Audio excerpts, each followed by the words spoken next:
Baik, Alhamdulillah, Auda kembali kita bersama lagi menerusi Rempai Pagi ini. Dan Auda, seperti yang telah pun kami berikan dan kita janjikan bersama, sekarang kita bersama dalam sesi wawancara kita, ya, Intan dan juga Auda penonton sekalian. Baik, dalam mendepan bersama UBD. Kali ini membawakan tajuknya Projek Program Kesedaran Minda UBD Tenang. Dan Alhamdulillah juga telah pun kami perkenalkan dan kami berikan siapakah tetamu ataupun narasumber kita. Alhamdulillah berada di studio Rempai Pagi bersama kami di saat ini. Dan baik, kita perkenalkan di sebelah kiri Intan pada pagi ini bersama dengan Yang Mulia Puan Dr. Khadijah binti Haji Abdul Mumin, merupakan penolong Profesor Kanan. Kita ucapkan selamat datang. Assalamualaikum, Doktor. Waalaikumsalam warahmatullahi. Terima kasih kerana sudi menjemput kami kemari. Sama-sama. Sehat, Doktor? Alhamdulillah. Alhamdulillah. Ya.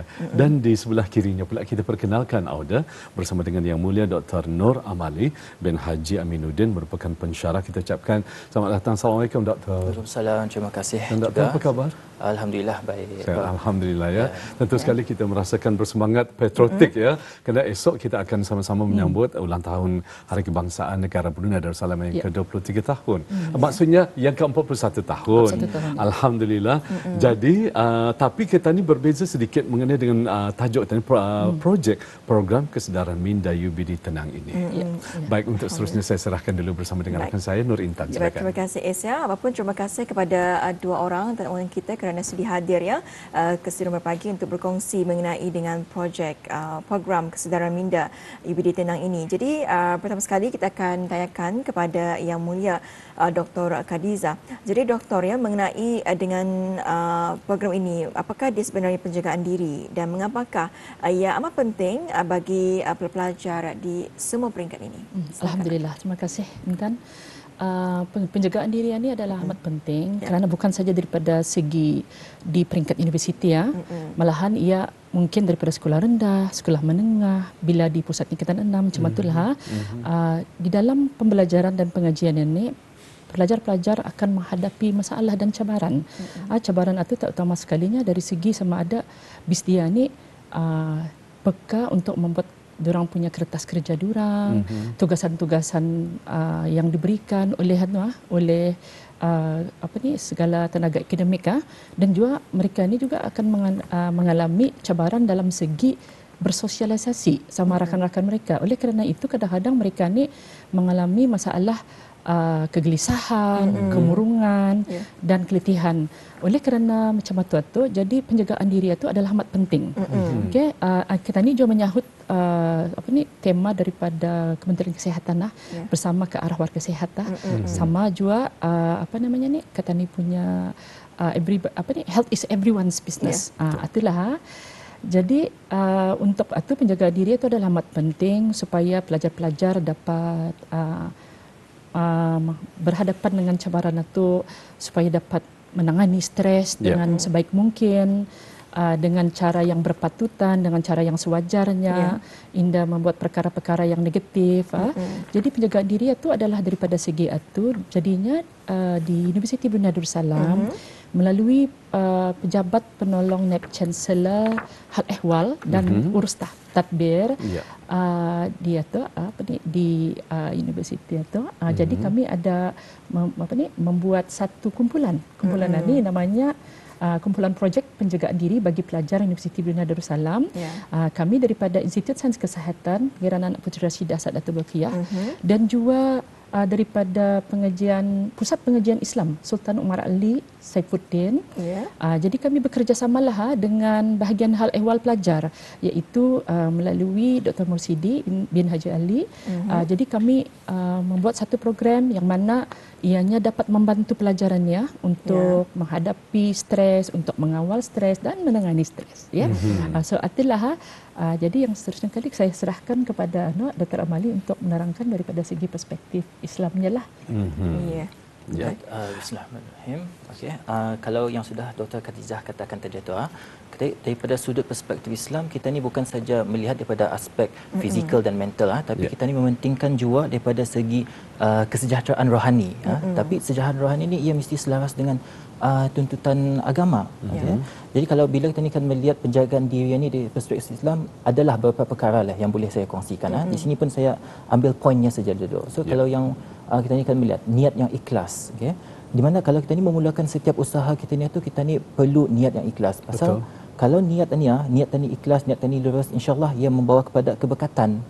Kita ni perlu juga mempersoalkan diri kita ni. Bila kita ni membuat projek tenangan ni, bila kita ni melihat pelajar-pelajar kita ni tu, kita ni tanya diri kita ni, apa niat kita ni dalam penjagaan diri, okey? Pasal kalau saya lihat daripada perspektif Islam, jawapan yang paling ideal untuk menjadi seorang musliman ni, yang sihat ni, supaya kita ni dapat menunaikan tanggungjawab sebagai hamba Allah Subhanahu Wa Taala dengan sebaiknya. Dan selepas itu, dari perspektif Islam ni juga kita ni melihat daripada segi sumber kekuatan rohani. Kita ni mengingati Allah Subhanahu Wa Taala ni melalui zikir, doa dan solat, dan semua ni memang kita ni fahamlah boleh membawa kepada ketenangan jiwa.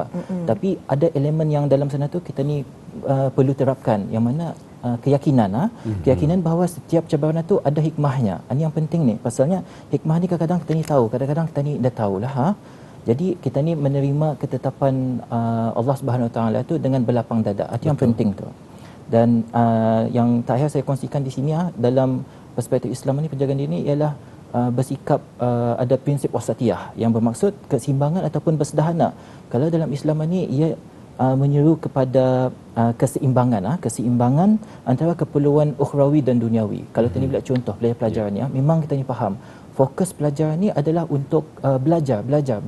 Tapi jangan juga sampai kita ni mengabaikan barang-barang lain seperti waktu solat, waktu berehat, hubungan kita ni dengan orang lain lah. Jadi di sana kita nampak memang tanggungjawab kita ni penjagaan diri, kesihatan fizikal, kesemuanya memang tanggungjawab dan amanah daripada amanah kita ni kepada Allah Subhanahu Wa Taala.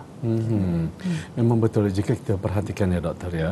Kadang-kadang kita ni kehilangan, kadang-kadang terlepas pandang mengenai dengan keseimbangan, memfokuskan kepada keseimbangan dalam nyorang lebih mementingkan kepada urusan antara hubungan kita dengan Sang Pencipta kita. Tetapi urusan kita dengan masyarakat perlu kita ni jaga. Betul. Untuk mewujudkan satu masyarakat lah. Contohnya pada masa ni kita ni lagi semangat kemerdekaan ni sama-sama untuk menjayakan negara kita ni. Itu mungkin agak keluar, tapi bila tani kembali kepada niat kita ni sebetulnya macam mana untuk tani melahirkan ataupun mewujudkan satu pemikiran ataupun mental yang sihat ya doktor ya. Ya, jadi kita dapat mendengarkannya dari Dr. Malia dari sudut perspektif Islam, itu yang berkaitan dengan penjagaan diri. Dan seterusnya ini kita ingin tanyakan semula kepada Dr. Khadijah ya. Jadi doktor ya, apakah antara lainnya sedikit contoh cara-cara ataupun strategi penjagaan diri ya? Mungkin boleh Dr. Khadijah, dan seperti itu Dr. Amali boleh mungkin ingin menambah ya. Ya, terima kasih Intan.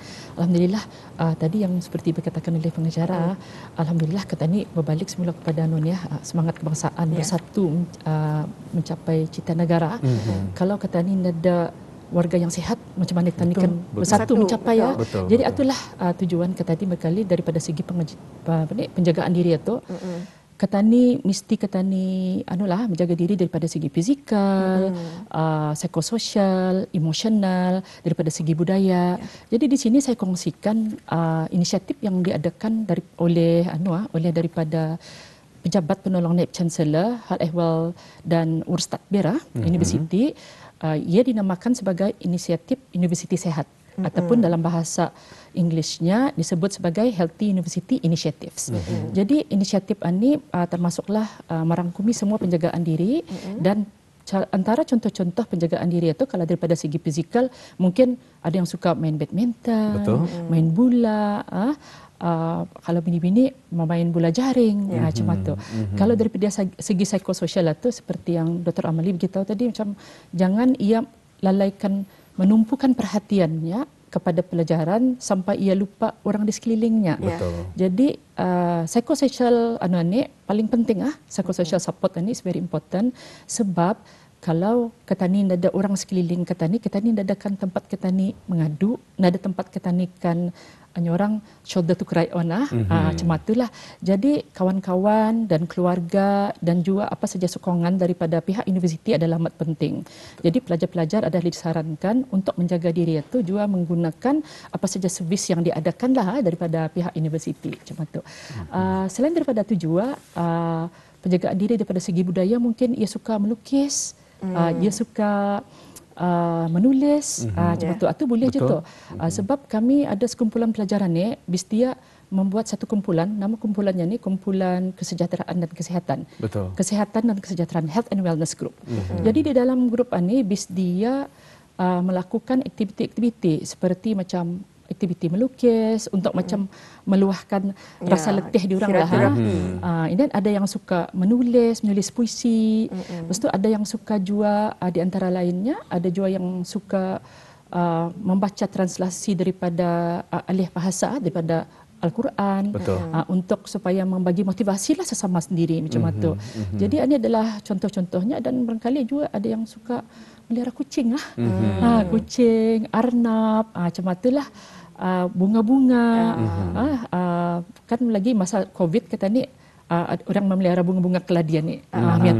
Jadi ada dan je tu bertani boleh secara kecil-kecilan boleh. Dan itu menjadikan orang mental ketani lebih sihat lagi daripada ianya kosong dan tanpa orang ada pergerakan daripada segi fizikal dan mental ketani. Betul tuan. Jadi mungkin doktor ingin menambah? Okey. Saya hendak lagi mengulang balik apa yang Dr. Khadijah sudah mengatakan, tapi daripada strategi daripada aspek keagamaan itu ada peluang banyak, tapi kita nyambar sikit saja. Yang biasa-biasa kalau kita ni kan sahabat ni amalan berzikir dan berdoa. Okay? Tapi kalau bila kita ni berzikirnya, kita ni mengulangi kalimah-kalimah tertentu dalam berzikir ni, ia boleh membantu menenangkan fikiran. Tapi pada masa yang sama juga kita ni kan mendekatkan diri kita ni kepada Allah Subhanahu Taala, dan bila kita ni melakukan semua ni, ia membangkitkan kalau kita ni menghayati, ia boleh membangkitkan kesedaran untuk sentiasa bergantung kepada Allah Subhanahu Taala. Dan kita ni melihat kepada doa ni berkait rapat juga. Kalau berdoa ni kita ni cuba untuk menanam keyakinan, keyakinan bahawa setiap masalah yang kita ni hadapi ni, setiap cabaran itu ada jalan penyelesaiannya. Tapi jalan penyelesaian itu kita ni berdoa, kita ni berminta kepada Allah Subhanahu Taala, sebab penyelesaian itu ada arah Allah. And then satu lagi contoh, saya suka bagi contoh ni. Kalau solat 5 waktu dan solat-solat sunat ni, kalau dalam program tenang ini kami ingin memastikan pelajar-pelajar kami terapkan kefahaman bahawa kesempurnaan solat itu bukan saja daripada segi pergerakan, daripada segi bacaan, tapi juga kesempurnaan daripada niat dan tujuan dan yang lain-lain lah. Jadi saya suka mengatakan bahawa kalau solat ini yang sebaik-baiknya adalah solat yang aktif dan bukannya yang pasif semata-mata. Jadi ada lagi lah dalam program tenangan ni yang elemen-elemen ataupun strategi keagamaan, tapi cukup 3 lah dulu yang saya sampaikan di sini. Ya, kadang-kadang Intan ketani dia terasa dengan adanya tani sentiasa mengamalkan doa dalam kehidupan seharian ketanian ini, memberikan orang ketenangan, dan Nabi SAW pun mengajarkan ketani. Walaupun ketani kekurangan garam, ada sedikit petikan sedikit riwayat yang telah pun diceritakan kekurangan garam baginda Rasulullah SAW sendiri mengalami keadaan tersebut. Baginda berdoa pada Allah untuk mendapatkan sekecil apapun, seringkas manapun doa, maksudnya hubungan kita dengan Maha Pencipta kita. Masya Allah. Baik jadi seterusnya ni Doktor kita dapat mengetahui bersama di mana satu inisiatif Universiti Sihat atau Health University Initiative telah pun diusahakannya sebagai usaha ke arah memperkukuh dan juga memperdayakan kesejahteraan pelajar.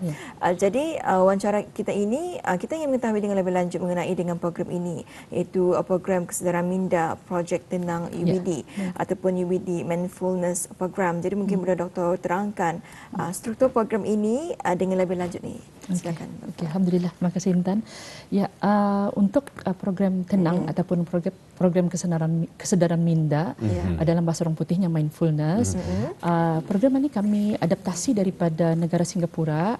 Kebetulan semasa saya di Singapura di National University of Singapore, saya ada bertemu dengan seorang profesor iaitu Profesor Piani Yobas daripada National University of Singapore.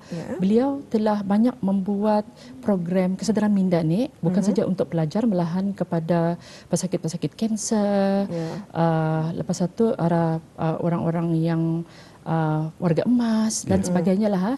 Jadi program ini bermula awalnya adalah daripada pelajar-pelajar pelajar-pelajar itu kami macam melihat dia orang menjaga diri ini. Jadi kami merasakan bagaimana kalau kami adaptasi program ini, program tenang ini kepada mereka. Okey, program tenang ini seperti yang intern tadi maklumi bahawa ia adalah untuk memperkasa, memperkukuh apa saja kesihatan mental dan penjagaan diri ini. Jadinya tenang itu bermaksud T adalah tumpuan kepada stres. Okey. Dan yang kedua I adalah mengenai dengan emosi, iaitu macam mana ketani mengenal emosi itu, macam mana ketani bertindak mengikut emosi ketani dengan sewajarnya. Lepas itu N itu adalah nafas. Kawalan pernapasan. Kawalan pernapasan itu kalau ketani marah, kalau ketani napas yang terkawal, ketani mudah menyalurkan ke arah yang ke arah yang tidak betul jadi selepas itu adalah akses, iaitu kepada kaedah dan strategi untuk mengawal stres itu dan untuk mengurus stresannya. Dan nasrullah ini adalah prinsipal yang amat penting yang kami bincangkan dengan Dr. Amali, iaitu meraih kekuatan daripada Allah untuk mengawal emosi dan juga membina kita ni punya daya tahan untuk menghadapi cabaran dan stresan inilah. Dan yang paling last sekali iaitu G, gemilang. Gemilang mentaliti ni maksudnya macam kata ni sudah menyantuni jiwa tani, menyantuni cara kata ni mengawal stres. Jadi dengan cara macam itu kata ni dapat minda yang positif, mindset yang positif. Jadi insya-Allah dengan projek tenang ini kami berharap pelajar-pelajar akan dapat cuma itulah dapat daripada awal macam mana mereka dapat mengenali stres mereka, lepas itu mengawal perasaan, menangani semua stres itu dan seterusnya dapat minda yang positif dan mindset yang sentiasa bersedia untuk menghadapi cabaran dalam pembelajaran. Kata ni memang Indah pulang walaupun Indah belajar, kata ni seharian hidup pun memang ada stres. Setiap hari memang ada stres. Namanya kehidupan kan.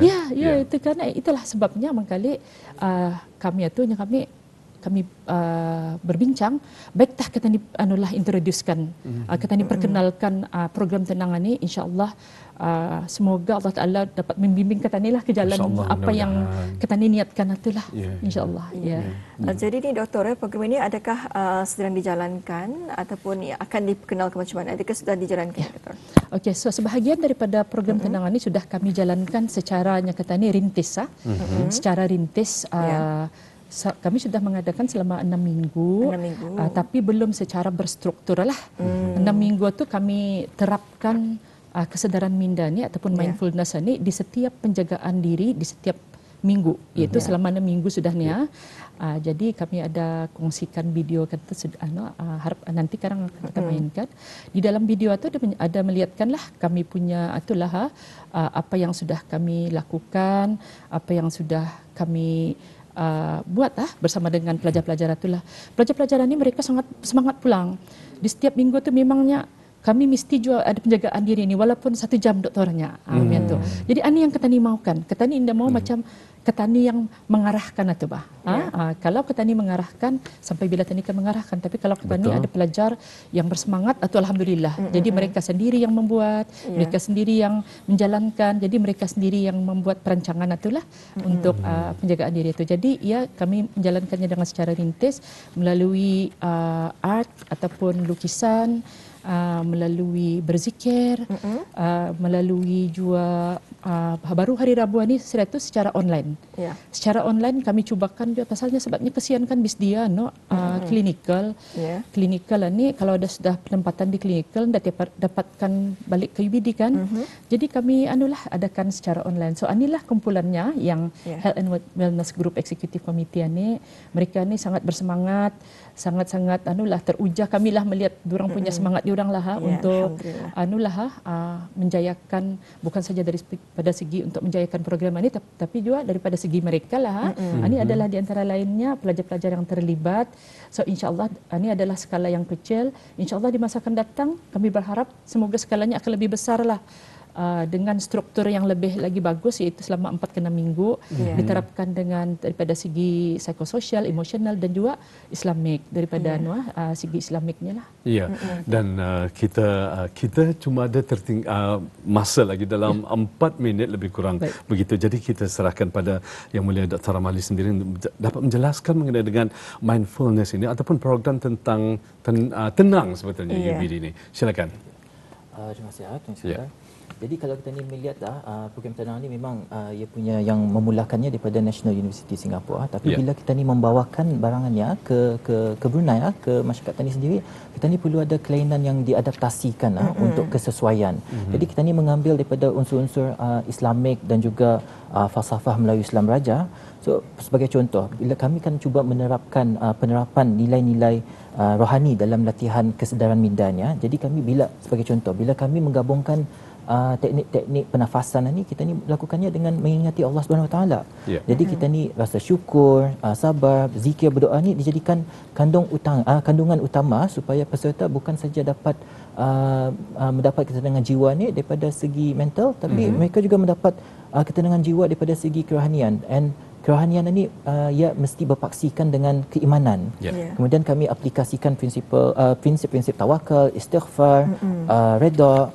And then bila kita ni menyebut pasal MIB ni, ya betul, kami menggunakan norma-norma yang dekat dengan budaya orang Islam di Brunei ni. Itu yang membagi barangan ni efektif lah di dalam masyarakat Brunei. Jadi kalau akan di summarisekan lah pendekatan kami di UBD ni melalui program tenangan ni, pendekatannya bersepadu antara teknik kesedaran minda, unsur Islamik dan juga falsafah Melayu Islam Raja. Ini yang memberi program ini kelainan dan keunikannya tersendiri. Betul. Alhamdulillah ya. Jadi kalau kita melihat ini di mana tenang ini bukan sahaja program yang bukan memberi tumpuan kepada kesedaran minda secara individu tapi secara Islamik juga ya. Betul. Jadi kita akan memberikan ruang kepada Dr. dan juga Dr. Ramali secara ringkas dan mungkin dalam 2 minit ini apakah visi dan juga aspirasi bagi pelaksanaan program ini. Silakan Dr. Ya, bismillahirrahmanirrahim. Alhamdulillah kami berharap untuk di masa yang akan datang agar yang skala kecil ini masih lagi damit, masih lagi tertumpu kepada Institut Sains Kesihatan. Betul. Kami ingin untuk membuat dalam skala yang besar untuk melibatkan bukan saja pelajar daripada satu fakulti tapi ke semua fakulti dan juga kepada semua tenaga-tenaga akademik dan warga universiti secara amnya lah, dan mungkin nanti dapat dilaratkan kepada universiti-universiti yang lain seperti UNISA, KUFU-SB dan juga UTB dan juga kepada private sector lah. So itu daripada saya, insya-Allah mudahan kata ni dapat lagi dengan izin Allah lah. Silakan Dr. Ramali sedikit 1 minit. 1 minit. Silakan. Kami juga berharap mengintegrasikan amalan kesedaran minda ni biarnya selari dengan ajaran Islam dan juga falsafah Melayu Islam Raja. Pasal kalau kita ni kan membina kekuatan diri ni, ia mesti holistik. Jadi fizikal, mental dan rohani. Dan insya-Allah pelajar-pelajar UBD akan mendapat manfaat daripada program tenang dan juga program-program lain di bawah Healthy University Initiative sebenarnya, bukan saja sewaktu pengajian di UBD tapi juga disebatikan dalam diri diorang ni dalam kehidupan seharian. Dan insya-Allah dilaratkanlah bila diorang ni melangkah ke alam kejayaan lah, insya-Allah. Mudah-mudahan itu yang kita harapkan. Jadi sama-sama kita berdoa kepada Allah Subhanahu Wa Taala, semoga dengan apa yang dirancang dan apa yang dilaksanakan nanti insya-Allah akan terlaksana hendaknya sesuai dengan apa yang akan telah kita atur susun dengan kemasnya. Baik, Rampai Pagi ingin mengucapkan jutaan terima kasih kepada tetamu keduanya bersama dengan Yang Mulia Puan Dr. Khadijah binti Haji Abdul Mumin, merupakan penolong Profesor Kanan dan juga bersama dengan Yang Mulia Tuan Dr. Nur Amali bin Haji Aminuddin merupakan pensyarah. Terima kasih untuk keduanya. Assalamualaikum. Terima kasih banyak.